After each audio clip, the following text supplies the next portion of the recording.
Hey there, welcome to the UkeStuff channel and welcome to this tutorial for the play along videos of Little Snowflake or Copo de Nieve, which are both created by Super Simple Songs. It is the same song, just one is in English, one is in Spanish. I'm using Copo de Nieve with my students because I teach at an immersion school, a Spanish immersion school, where we sing songs both in English and Spanish and actually other languages as well.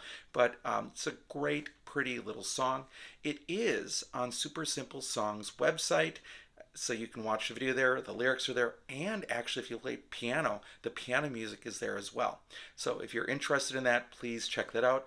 But there are different versions of the song. So you've got Copo de Nieve for soprano, concert, tenor ukulele. You've got Copo de Nieve for baritone ukulele. You've got Little Snowflake in English for soprano, concert, tenor ukulele, and you've got Little Snowflake for baritone ukulele as well.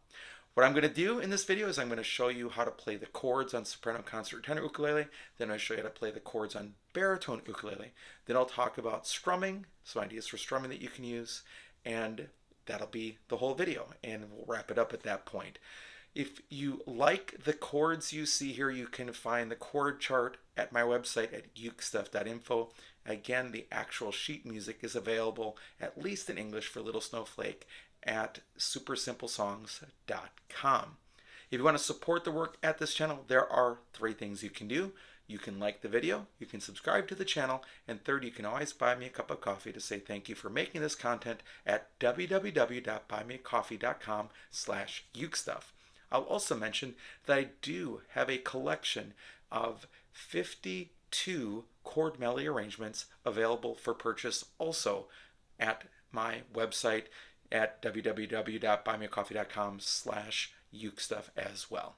All right, let's begin with the chords you need for soprano, concert, or tenor ukulele for either Copo de Nieve or Little Snowflake. The first chord you'll need is the G chord. You'll also need an F sharp minor chord. Now, if you haven't played F sharp minor very often, and there's a good chance that you haven't if you're playing chords generally in the key of C, ultimately it's the same as the G7, just shift everything up one string. So that's your F sharp minor. Then an E minor chord. It's one of my favorite chords. I always call it the waterfall chord. There are a lot of books that will show that you have to do it with 4 fingers, but you don't have to. So the first finger goes on the first string, 2nd fret, second finger goes on the 2nd string, 3rd fret, and the third finger goes on the 3rd string, 4th fret. If you're playing it on low G ukulele, you might want to use all 4 fingers, but generally you don't have to. Then you'll need the A chord. Then you'll need the D chord. Lots of ways to play the D chord, so let me just give you a few. I always put my first finger at the top of the 3rd string, 2nd fret, and my other 2 fingers around it. You can play it fingers 1, 2, and 3 in a row. You can play it fingers 2, 3, 4 in a row. You can play it with 2 fingers. You can play it with 1 finger by bending the ring finger and leaving the first string open like that. The one thing we ask that you don't do is to play with your thumb because that causes a lot of tension. It also makes it hard to change chords. Then you'll need a couple of bar chords, and it's only for 2 chords in the entire song that happen at the very, very end of the song. Actually, there's a little tag, but at the very end is where you will see this happen. You'll need a full bar chord, B minor 7 chord. You could also just play another D chord there, but nonetheless, this is what the actual music does, and since we have the sheet music, we can see what it does. So you'll want to take your first finger across all 4 strings right above the middle 2nd fret, pull against the fretboard, and that's the B minor 7 chord. Add your thumb for some support, but do not pinch. You're pulling. Pull against the fretboard. Hold your ukulele securely, and then you'll get a nice sound. And then for the G major 7 that you'll need as well, it's the same basic principle except you leave the 4th string open. That's the G major 7. Very close chords to each other.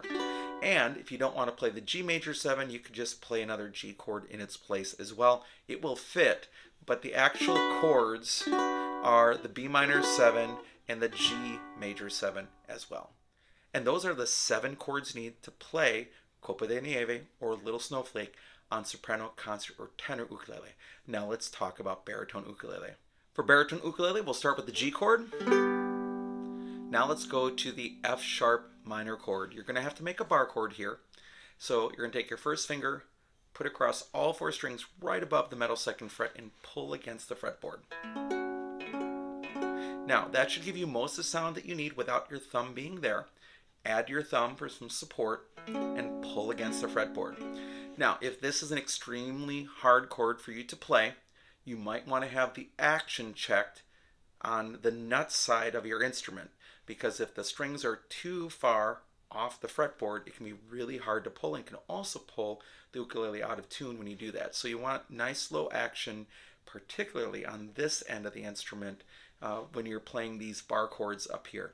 If you want to practice bar chords, a great place to do that is at the 5th fret. Believe it or not, with my 5th grade students who learn ukulele very early on, like class number 3 at the ukulele, we start practicing bar chords like this as a warm-up. We don't even talk about them being bar chords, I just tell them what to do, and we practice the skill. That way when we actually come to playing them, it's not an issue. But if you practice at the 5th fret, that's a little easier to do than doing it at the 1st fret or the 2nd fret, so that's just something for you to work with. So you make that bar chord at the 2nd fret, you're pulling against the fretboard, and then you add your ring finger to the 4-string 4th fret, and that's your F sharp minor chord. Then you'll need the E minor chord, you'll need the A chord. There are a number of ways to play the A chord. I usually find myself putting my first finger at the top of the 3rd string 2nd fret and my other 2 fingers around it as if it were a D7 chord. But there are a number of ways you can play that A chord, just don't use your thumb. Then you'll need the D chord, a B minor 7 chord, which is just like the D chord, just lift up your ring finger, and then a G major 7.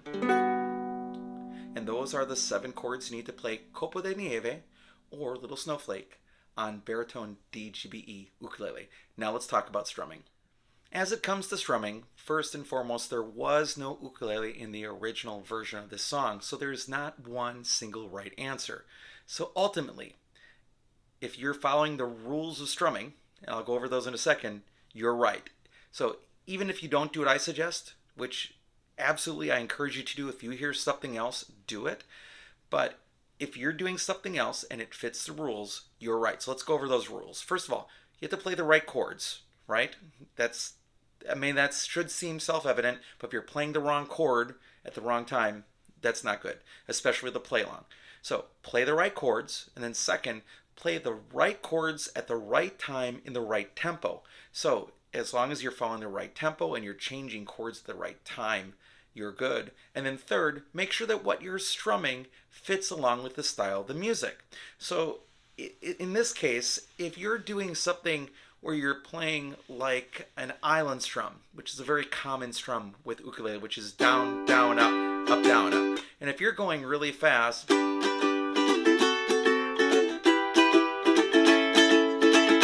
doesn't fit the style of the music at all. That would be wrong. So don't do that.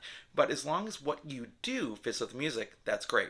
Now, otherwise, I'm going to give you some suggestions of what to do here, and you do not have to do them, and you may hear something different, and again, please do so if you do. So let's start off with the intro of the song, which is really arpeggiated music on the piano. So there's 2 things you can do. One is you can just strum and let it ring on down strums there. I usually use my thumb for that, just because I have so much control and it's so strong.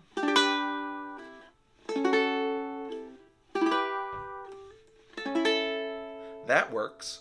Or the other thing you can do is what I would suggest for most of the song. And I've gone back and forth of what I would do here, but this is what's sitting with me.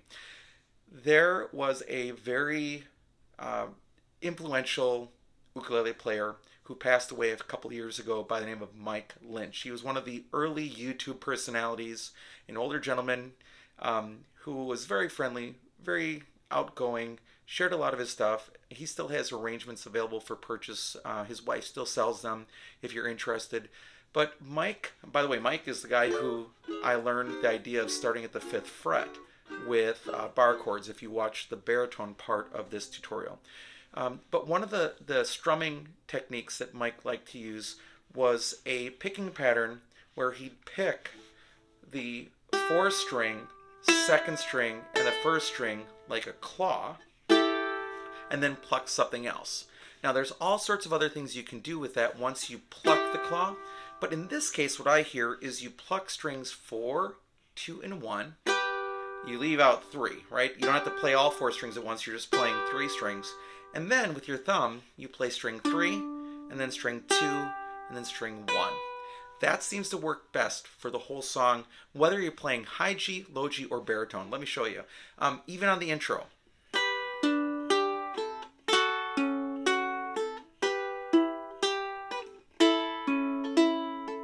And then you can do another down strum if you want.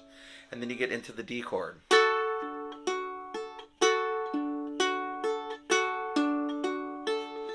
Now, you could play single strings there too, right? That would work.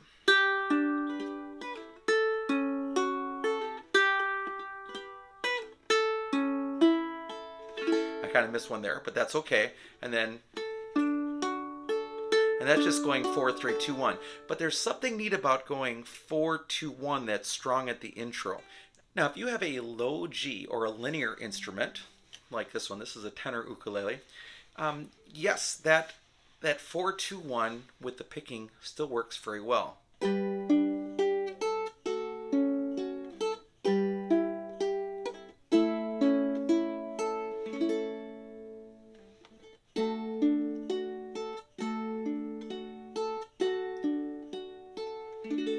And I will say that on low G you can get away at just playing 4, 3, 2, 1 a little bit better.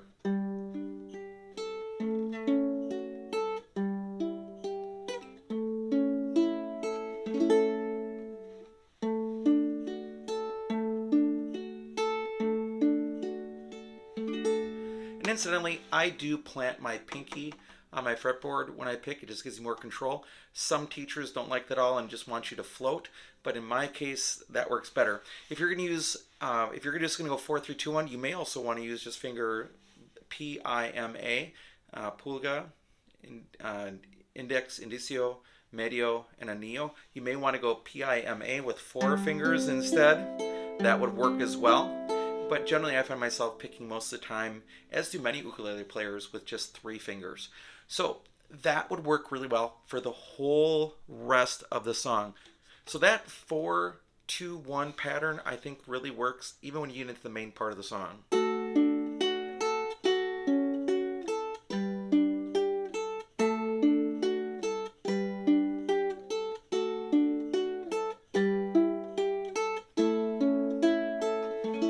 Works really well. So also on high G works really well too.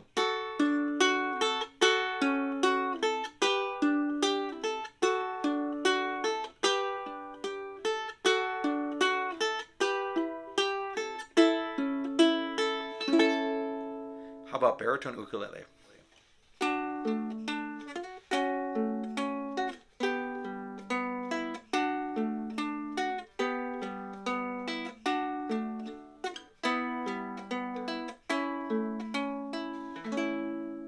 Yeah, it works pretty well there too. So with those chords and those strumming patterns, that's all you need to do to be successful on Copo de Nieve or Little Snowflake. It's a beautiful little song, and if you have young kids, I am sure they will love to sing it with you as well. All right, thanks so much for joining me for this video. I hope you're having a great day, a great holiday season, and I'll be back soon with some more Uke stuff for you.